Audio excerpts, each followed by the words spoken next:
And the championship fight is about to resume. Look to the lights. Here they come. 2, 3, 4, 5 red lights in Abu Dhabi. And we're racing under the floodlights with a lot of wheel spin for Russell and a stall there. So close to contact, and there is an enormous contact there. Enormous contact. That is not... Oh man, that was a huge accident. I hope everyone's okay from that. There was Nicholas Latifi not getting off the line, and the yellow flag out immediately. I'm amazed we don't see that more often. And there are multiple cars on the line, and Albon has stalled as well. Albon has stalled as well. One Dams has been hit from third, and Alexander Albon has seen his already slim championship chances basically reduced to nothing. So let's see what happens. We're looking for the third place car, the Navy one. Watch everyone. Amazing reactions there from Lando Norris to get round, but that unsighted. We saw a similar thing in Formula 3 earlier this year. There was Dan Ticktum getting hit there. Oh, that is enormous. That is absolutely terrifying when you see it from Charlie Whiting's point of view. No wonder he was having to duck. It's the second car back. There's the stall.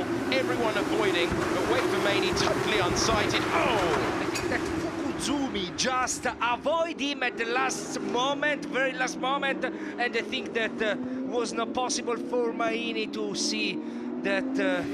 This is on board with championship contender Alexander Albon, exactly the same thing as his teammate, and he stalls to go no further. Terrible time in qualifying yesterday, and torrid stuff as he sees his teammate, and this is what we like to see. This is what we're relieved to see after a hit that big. It must be horrible for a driver sitting there when you stalled. We have 1, 2, 3, 4, 5. It's the last race of the year, and it begins now with a bit of wheel spin for the pole sitter, but he's got away. Well, immediately knows he needs to defend in the second phase of the start, but Alex Lynn will lead into the first turn, squeezing Rio Haryanto, and immediately Jordan King is trying to get alongside, as we've got Peacock in the background there. They all funnel through. Haryanto, and a spin for Gasly. Gasly goes round and is clobbered. Oh, horrible accident, eliminating multiple cars. Yeah, that's a very nasty shot there. Gasly, I don't know if he got contact. I guess he would have done there at turn 2, sideways, and it was the Arden there that clattered him first. That's Nato that's heavily in the wall.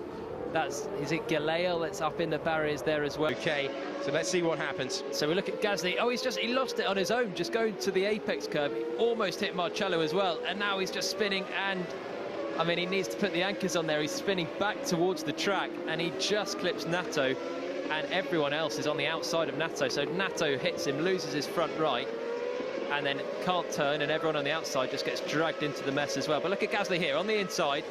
Had a little look at Marcello, never going to happen that, but he ended up just spinning it. And here he's got to put the anchors on, but he rolls back into the track, and that rear right gets smacked by Nato in the Arden, and then they're all just passengers straight towards that barrier. I mean, it's a quick corner on the first lap there. On board with Sorokin as this unfolds. And he gets clobbered from the rear. I was wondering what was going to happen to him because he's out the race as well. But so he actually made it round. Rosberg had just pitted, so should have passed Karthikeyan with ease.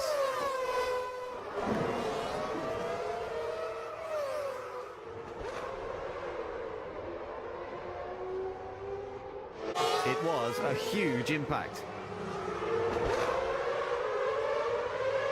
And there was debris everywhere. Yeah, it's Karthikeyan. Rosberg arriving at huge speed and then going over the top. Yeah, Karthikeyan was in the middle of blowing up. I think his engine was... At least both drivers were safe, if not a little shaken.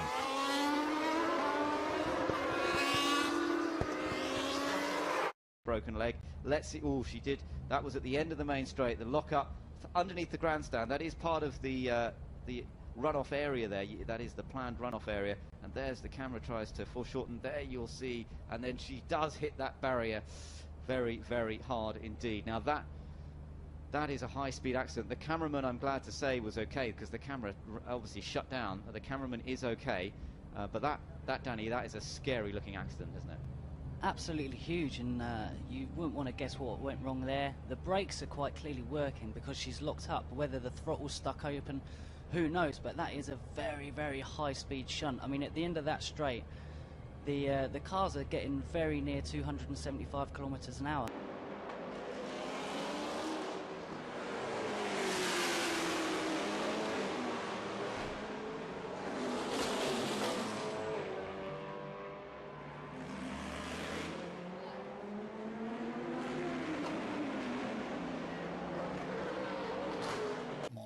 He starts a little bit further back in this field from position number 11. It's the green flag. They're cleared to go. Once the lights are out, we're underway, and we are underway with race 3. Jack Crawford's got away, but Gabriel Mini had dramas. Oh, big contact rear of field. That's unfortunate. That's the sort of thing we don't want to be seeing. That was a fair hit too. Stationary car, unsighted by others. We managed to avoid that with Jack Crawford at the front of the field on the first race, and I'd hazard a guess this will be a red flag. Yes, I can see the red flags with the officials already. Let's just hope those drivers are okay.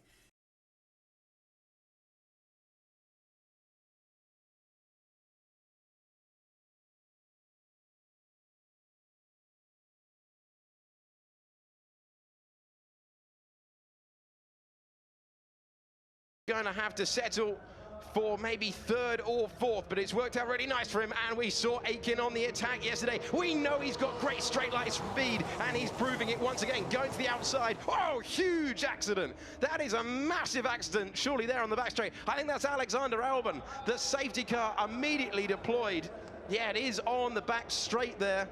And we're on board with Albon, the man who crashed out of yesterday's race, has done so again, and he retires. Hopefully he's all right, because that looked a very big impact indeed.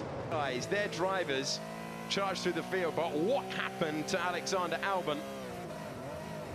Oh, my word, he's just lost it, and that is such an unusual place to go off. Don't think in the years that this race has been going, I've seen a car crash there. It's Calderon on the left-hand side, and there is the contact.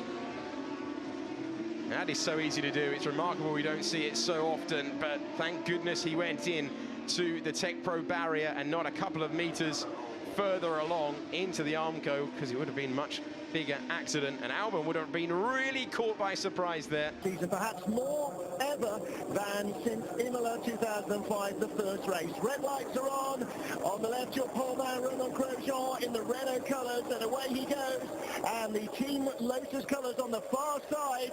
That's Jules Bianchi who takes the lead, battle behind between Valzecchi and Kloss. And they all safely emerge from the first corner. Safety car is out, yellow flags. So the season starts as we expect it to go on. I'm Martin Haven, alongside me Tom Gaynor. Tom, what was going on there then? Yeah, frantic as ever. We can see two cars in the pit wall. There was heavy damage to the car. I'm just trying to... That's the second Renault car, isn't it? So that's Paul Verhoek, and the other one, who was close to him on the grid, is Esteban Gutierrez. Gutierrez, the GP3 champion, right beside the Rapax team that he raced with before. Well, there you see... Yes. Stalled car. Oh my goodness, that was an absolutely monumental shunt. Well, that was Lewis Rosier, wasn't it? That was huge. But he steers into the stalled car of Kloss. We can't quite see who he is trying to dive around the red and white car in front of him, of which there are a very large number, unfortunately.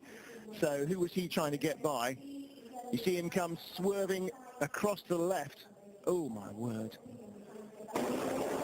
Upside down into the barriers. Well, there's the danger. The racing engineering car stationary in the middle of the track. Yeah, it was one of the Arden cars that moved from the left to the right, and that would have been Joe Palmer.